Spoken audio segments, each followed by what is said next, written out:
अक्सर हम चुनाव को सिर्फ चेहरों, पार्टियों और नारों की तरह देखते हैं, लेकिन आज हम इससे कहीं ज्यादा गहराई में उतरेंगे। हम जमीनी स्तर पर एक चुनाव की पूरी मशीनरी को समझने की कोशिश करेंगे और इसके लिए हम मेघालय के रेलियांग निर्वाचन क्षेत्र को एक केस स्टडी की तरह इस्तेमाल करेंगे। हमारा असल मकसद ये समझना है कि शासन कैसे जीता या हारा जाता है। हमारा ये सफर 6 पड़ावों से होकर गुजरेगा। हम जमीन से जुड़ी हकीकत से शुरू करेंगे, फिर आंकड़ों के डैशबोर्ड पर नजर डालेंगे, चुनाव के नतीजों का विश्लेषण करेंगे, थोड़ा इतिहास में झांकेंगे और आखिर में एक नए रास्ते और एक बड़े लक्ष्य की तरफ बढ़ेंगे। देखिए, भारत को समझने के लिए उसके निर्वाचन क्षेत्रों को समझना बहुत जरूरी है। ये रेलियांग है, अनुसूचित जनजाति के लिए आरक्षित एक सीट। यहाँ की राजनीति इन पहाड़ियों की तरह ही घुमावदार है और यहाँ के लोगों की उम्मीदों से सीधी जुड़ी हुई है। ठीक है, तो इससे पहले कि हम आंकड़ों और प्रतिशत की दुनिया में खो जाएं, हमें उस मिट्टी को समझना होगा जहां ये चुनाव लड़े जाते हैं। हमें यहाँ के लोगों को, उनकी जिंदगी को समझना होगा। रेलियांग का जो सामाजिक ताना बाना है वो खेतीबाड़ी और एक बहुत ही मजबूत जनजातीय पहचान से बुना गया है। यहाँ की संस्कृति मातृवंशी है, जो इसे अपने आप में खास बनाती है। यहाँ लोगों की जिंदगी उनकी जमीन से, उनकी परंपराओं से और उनके समुदाय से बहुत गहराई से जुड़ी हुई है। तो सोचिए, जब एक वोटर वोट डालने जाता है तो उसके दिमाग में क्या चल रहा होता है? बड़ी बड़ी राष्ट्रीय बहसें नहीं, उसकी जिंदगी की छोटी छोटी लेकिन बहुत जरूरी मुश्किलें। क्या हमारे गांव की टूटी हुई सड़क कभी ठीक होगी? क्या मेरे बच्चे को यहीं कोई अच्छी नौकरी मिल पाएगी? अगर कोई बीमार पड़ जाए तो क्या पास में कोई ढंग का क्लिनिक है? यही वो सवाल हैं जो आखिर में जनादेश तय करते हैं। तो अब जब हमने जमीनी हकीकत को समझ लिया है, तो चलिए अब उन आंकड़ों पर नजर डालते हैं जो 2023 के चुनाव की पूरी कहानी बयान करते हैं। ये नंबर्स हमें एक बिल्कुल साफ तस्वीर देंगे। हमारे विश्लेषण की शुरुआत होती है कुल मतदाताओं की संख्या से, 39,074। ये सिर्फ एक नंबर नहीं है, हर एक वोट के पीछे एक कहानी है, एक उम्मीद है।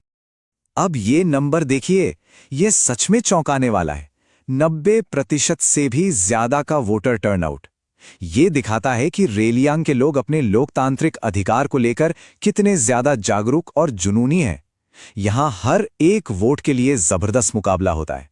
और ये है असली चुनौती का पैमाना, 5,337 वोट। ये जीत और हार का फासला है। ये कोई छोटा मोटा अंतर नहीं है, ये एक बहुत मजबूत बढ़त है जो किसी भी विरोधी के लिए एक बहुत बड़ी दीवार की तरह है। ये चार्ट हमें चुनावी गणित को बहुत साफ तरीके से समझाता है। मुकाबला 4 कोनों वाला था। आप देख सकते हैं कि सत्ता में बैठी एनपीपी को लगभग 39% वोट मिले, लेकिन ध्यान देने वाली बात यह है कि बाकी के 60% से ज्यादा वोट बीजेपी, यूडीपी और कांग्रेस के बीच बंट गए। जब विपक्ष का वोट इस तरह 3 हिस्सों में बंट जाता है तो सत्ताधारी पार्टी के लिए जीतना बहुत आसान हो जाता है, भले ही उन्हें आधे से भी कम वोट मिले हों। ये विभाजित विपक्ष सत्ताधारी को फायदा का एक क्लासिक केस है। तो हमने देख लिया कि क्या हुआ। अब सवाल ये है कि ये क्यों हुआ। चलिए अब हम पर्दे के पीछे की मशीनरी को समझते हैं, उन कारणों को जिनकी वजह से ये नतीजा सामने आया। चुनाव असल में कहानियों की लड़ाई होते हैं। एक तरफ सत्ताधारी पार्टी के पास दिखाने के लिए ठोस काम था। देखो, हमने पानी की सप्लाई शुरू की, नया फायर स्टेशन बनाया। ये एक सीधा, सरल और बहुत ताकतवर संदेश था। हमने काम किया है।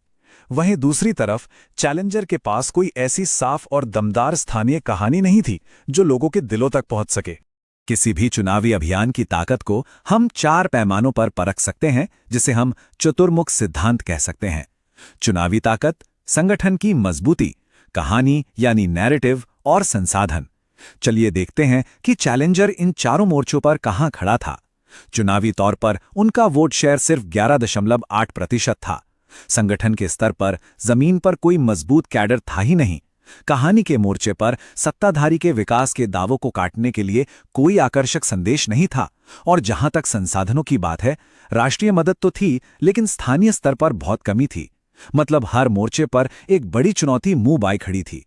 ये हमें याद दिलाता है कि किसी भी सार्वजनिक संवाद में तथ्यों के साथ अपनी बात रखना और हर व्यक्ति की गरिमा का सम्मान करना हमारे संवैधानिक मूल्यों का एक अहम हिस्सा है।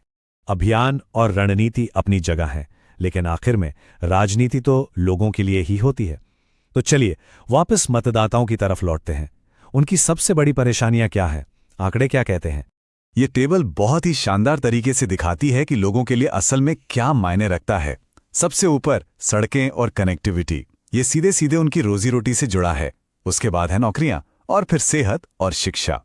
दिलचस्प बात यह है कि भ्रष्टाचार यहाँ कोई बहुत बड़ा मुद्दा नहीं है। लोग इस बात से ज्यादा नाराज हैं कि काम नहीं हो रहा है, बजाय इसके कि कोई बड़ा घोटाला हुआ हो।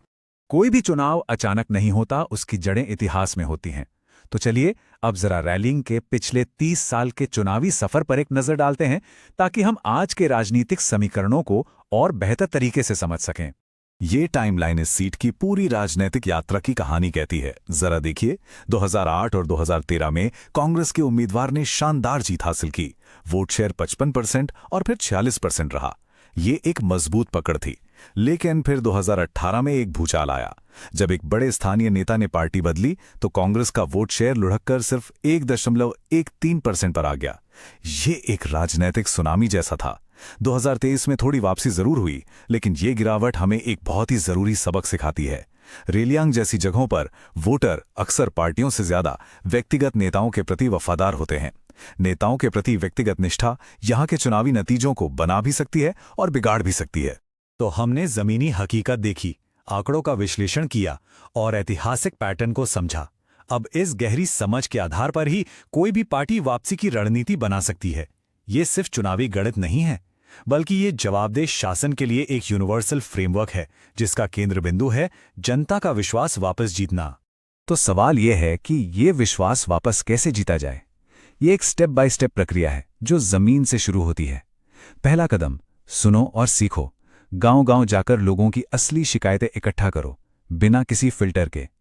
दूसरा, एक ऐसी कहानी तैयार करो जो उन मुद्दों को सीधे तौर पर मौजूदा सरकार की नाकामियों से जोड़े। फिर तीसरा कदम है समुदाय के साथ जुड़ना और स्थानीय समाधानों पर बात करना। चौथा, उस संदेश को लोकल मीडिया के जरिए फैलाना। और आखिर में पांचवां, घर घर जाकर वोट को संगठित करना। ये ऊपर से आदेश देने वाला मॉडल नहीं है, बल्कि नीचे से आवाज उठाने वाला मॉडल है। आज के जमाने में जमीनी काम को डिजिटल ताकत दी जा सकती है। गांव के हिसाब से व्हाट्सएप ग्रुप्स, स्थानीय भाषा में छोटी छोटी वीडियो रील्स और सही लोगों तक पहुंचने वाले विज्ञापन, ये सारे टूल्स आपके संदेश को तेजी से और असरदार तरीके से फैलाने में मदद करते हैं। ये पारंपरिक राजनीति और आधुनिक तकनीक का एक बेहतरीन मेल है। और जब हम डेटा और टेक्नोलॉजी का इस्तेमाल करते हैं तो भारत के डेटा प्रोटेक्शन कानून के तहत लोगों की प्राइवेसी और उनकी सहमति का सम्मान करना हमारी पहली जिम्मेदारी बन जाती है। और अंत में हमें ये याद रखना होगा कि ये सब क्यों किया जा रहा है। चुनावी रणनीति, अभियान, आंकड़े, ये सब सिर्फ साधन है। असली मंजिल सत्ता पाना नहीं, बल्कि शासन करना है, लोगों की सेवा करना है। एक अच्छी तरह से चलाया गया अभियान सिर्फ वोट जीतने के लिए नहीं होता। ये आपके अपने निर्वाचन क्षेत्र के लिए एक डायग्नोस्टिक टूल की तरह है। ये आपको बताता है कि लोगों को क्या चाहिए, कहाँ तकलीफ है और किन समस्याओं को तुरंत हल करने की जरूरत है। सही मायनों में चुनाव शासन के लिए एक डेटा इंजीनियरिंग की प्रक्रिया है। तो हम इस एक विचार के साथ अपनी बात खत्म करते हैं। क्या होगा अगर हम चुनावों को सिर्फ एक प्रतियोगिता की तरह देखना बंद कर दें और उन्हें लोगों की आवाज सुनने की एक प्रक्रिया के तौर पर देखना शुरू करें?